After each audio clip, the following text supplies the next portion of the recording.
एक सवाल जो अक्सर मन में आता है, क्या ईश्वर की शक्ति बस अपनी मर्जी से काम करती है या फिर इसके पीछे भी कोई नियम है जिन्हें हम समझ सकते हैं?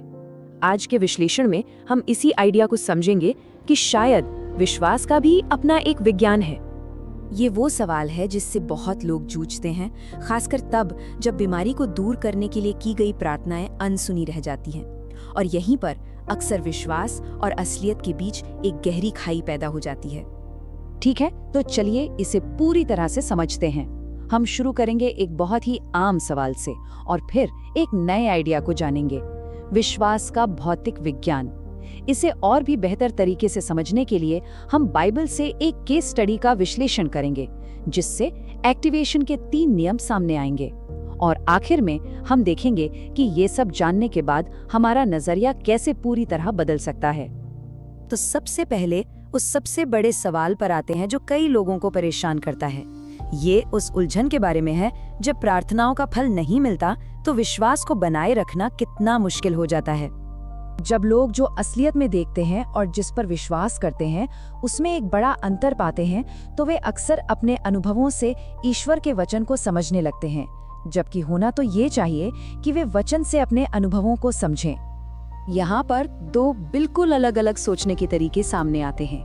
एक तरफ ये आम धारणा है कि सब कुछ ईश्वर की मर्जी पर है, जो कभी भी कुछ भी हो सकता है, मतलब कुछ भी तय नहीं है। और दूसरी तरफ एक ऐसा ढांचा है जो कहता है कि उपचार कुछ पक्के, पहले से स्थापित आध्यात्मिक नियमों के हिसाब से काम करता है। तो यहीं से आध्यात्मिक नियमों का आइडिया सामने आता है। जरा सोचिए, क्या हो अगर भौतिक दुनिया की तरह ही आध्यात्मिक दुनिया भी कुछ ऐसे नियमों पर चलती हो जिन्हें बदला नहीं जा सकता। चलिए इस विचार को और गहराई से समझते हैं। तो ये आध्यात्मिक नियम आखिर है क्या? आसान भाषा में कहें तो ये एक ऐसा सिद्धांत है जो हमेशा एक जैसा रहता है। ये हालात के हिसाब से बदलता नहीं, ये हर किसी के लिए और हर जगह एक जैसा काम करता है। मिसाल के तौर पर गुरुत्वाकर्षण को ही ले लीजिए। ये एक नियम है। जब कोई हादसा होता है तो कोई ये सवाल नहीं उठाता कि क्या गुरुत्वाकर्षण ने अचानक ज्यादा काम करना शुरू कर दिया था। नहीं, नियम को हमेशा एक जैसा ही माना जाता है। बिल्कुल इसी तरह बिजली भी अपने तय सिद्धांतों पर ही काम करती है। उसे बहने के लिए एक सही रास्ता चाहिए, मतलब एक कंडक्टर।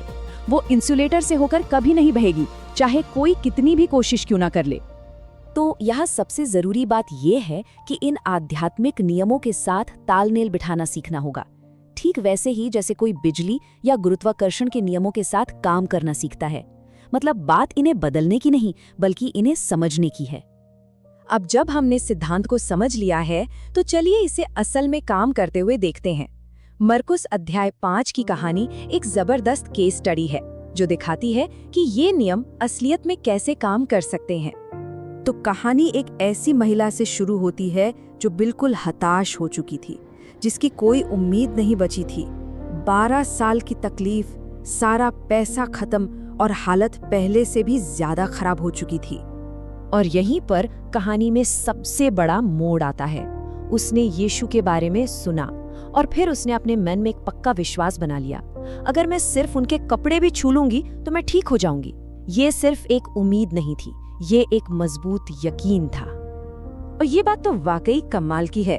शक्ति यीशु से अपने आप बाहर निकली। ये उनका कोई सोचा समझा फैसला नहीं था। उन्होंने उस महिला को देखा तक नहीं था, न ही उसकी काबिलियत को परखा था। शक्ति बस बह निकली। तो इस केस स्टडी को इस बात के सबूत के तौर पर पेश किया जाता है कि विश्वास एक ऐसे नियम को सक्रिय कर सकता है जिससे ईश्वर की शक्ति बहने लगती है, ठीक वैसे ही जैसे एक स्विच दबाने पर बिजली का सर्किट पूरा हो जाता है और करंट बहने लगता है। तो उस कहानी में आखिर हुआ क्या था? चलिए अब उन 3 खास नियमों को समझते हैं जिन्हें उस महिला ने शायद अनजाने में ही सक्रिय कर दिया था। स्रोत इस कहानी से 3 मुख्य नियम निकालता है: सुनना, कार्य करना और बोलना। कहा जा सकता है कि ये वे 3 कदम थे जिनसे उस महिला ने वह सर्किट पूरा किया। पहला नियम है सुनना। देखिए, विश्वास कहीं हवा से पैदा नहीं होता, उसके लिए कोई आधार चाहिए। उस महिला के मामले में उसने यीशु के बारे में सुना था। विश्वास किसी खालीपन से नहीं, बल्कि ईश्वर के वचन को सुनने और समझने से आता है। दूसरा, विश्वास के साथ कर्म का होना बहुत जरूरी है। वो महिला बस चुपचाप खड़ी नहीं रही, उसने भीड़ को चीरकर आगे बढ़ने का काम किया। ये एक बहुत हिम्मत वाला और जोखिम भरा काम भी था, क्योंकि उस समय के नियमों के हिसाब से उसकी हालत की वजह से उसे समाज से बाहर कर दिया गया था। और तीसरा नियम है बोलना। उसने सिर्फ मन में सोचा ही नहीं, उसने कहा भी। तर्क ये है कि विश्वास को आवाज से सक्रिय किया जाता है और शब्दों में बनाने या बिगाड़ने की शक्ति होती है। जो बोला जाता है वो हकीकत को एक आकार देता है।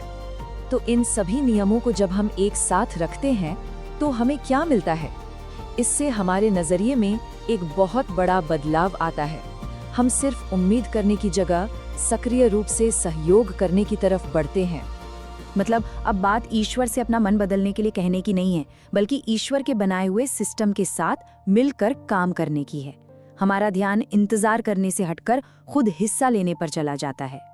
इस सोच के तहत जब प्रार्थनाओं का जवाब नहीं मिलता तो इसे ईश्वर की ना के रूप में नहीं देखा जाता, बल्कि इसे उन सिद्धांतों को समझने या लागू करने में किसी कमी की तरह देखा जाता है। ठीक वैसे ही जैसे कोई लकड़ी के तारों से घर में बिजली लाने की कोशिश करे और असफल हो जाए। और ये हमें इस आखिरी विचार पर लाकर छोड़ देता है, अगर ये ढांचा सही है और विश्वास वाकई कुछ सार्वभौमिक अटल नियमों के हिसाब से काम करता है, तो उन नियमों को सक्रिय करने और उस शक्ति को जारी करने की जिम्मेदारी असल में किसकी है?